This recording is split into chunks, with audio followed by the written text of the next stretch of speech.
Hi! Hello! నమస్తే అండి. Welcome back to my channel. ఇంటిని చూసి ఇల్లాలని చూడమన్నారు కదా! మా గార్డెనింగ్ ఎలా ఉందనేది కామెంట్ చేయండి. ఇక్కడ చూసుకుంటే పాలకూర ఉంది. సో, పక్కనే టమాటా చెట్టు ఉంది.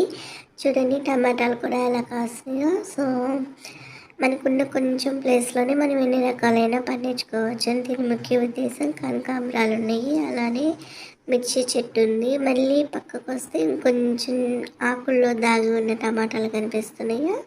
సో, ఇది పందిరి టమాటా అండి. సో, ఇదైతే సన్నజాజి మొక్క.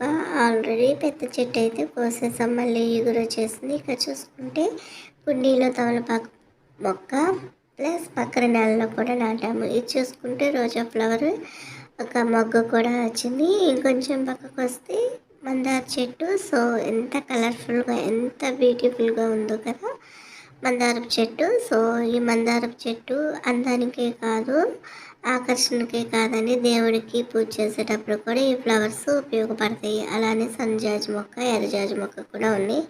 సో, చూడండి ఎంత మంచిగా ముద్దు ముద్దుగా ఉన్నాయో మందారాలు. ఈ మందారాలు చూస్తుంటే నాకు ఒక సాంగ్ గుర్తొస్తుంది, మందారమ్మ అని.